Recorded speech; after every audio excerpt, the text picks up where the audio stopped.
लोकसभा चुनाव 2024 की तारीखों के ऐलान के ठीक कुछ समय पहले चुनाव आयुक्त अरुण गोयल के इस्तीफा देने से राजनीतिक माहौल गर्म हो गया है, जिसके बाद कांग्रेस ने केंद्र सरकार पर निशाना साधा और इस तरह के फैसले को दुनिया के सबसे बड़े लोकतंत्र के लिए बेहद चिंताजनक बताया है। कांग्रेस अध्यक्ष मल्लिकार्जुन खड़गे ने सोशल मीडिया एक्स पर पोस्ट किया और लिखा कि चुनाव आयोग या चुनाव चूक, भारत में अब केवल एक चुनाव आयुक्त है, जबकि कुछ ही दिनों में लोकसभा चुनावों की घोषणा होनी है। ऐसा क्यों?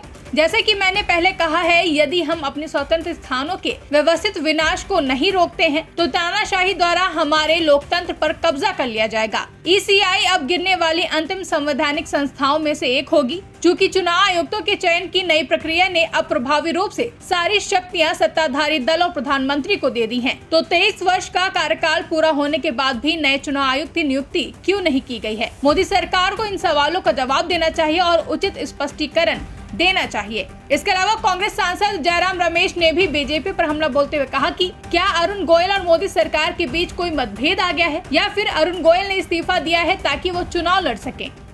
कल अरुण गोयल जी ने इस्तीफा दिया। मेरे मन में 3 कारण आए। पहला कारण, क्या उनके और मुख्य इलेक्शन कमिश्नर के बीच में कुछ मतभेद आ गए हैं? क्या उनके और मोदी सरकार जो फ्रंट सीट में बैठकर ड्राइविंग करती है सभी संवैधानिक संस्थाओं की, क्या उनके बीच में कुछ मतभेद आ गए हैं? दूसरा मेरे मन में यह आया, व्यक्तिगत कारण हो सकते हैं, व्यक्तिगत कारण बिल्कुल हो सकते हैं उसकी वजह से।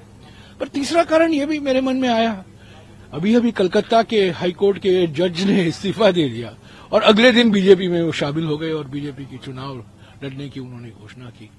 क्या ये इलेक्शन कमिश्नर भी इस्तीफा दिया है ताकि वो चुनाव लड़े बीजेपी की टिकट पर? ये भी हो सकता है। तो अगले कुछ दिन में स्पष्टीकरण तो आएगा, पर मेरे मन में ये 3 सवाल उठे और तीनों सवाल व्यक्तिगत कारण को हटाइए।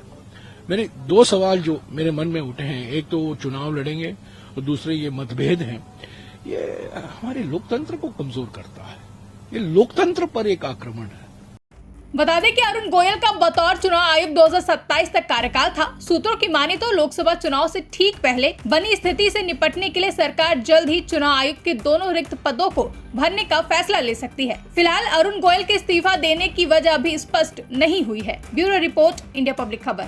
फिलहाल के लिए इस खबर में बस इतना ही। देश और दुनिया की ऐसी तमाम बड़ी खबरों के लिए हमारे YouTube चैनल को सब्सक्राइब करें और बने रहिए इंडिया पब्लिक खबर के साथ।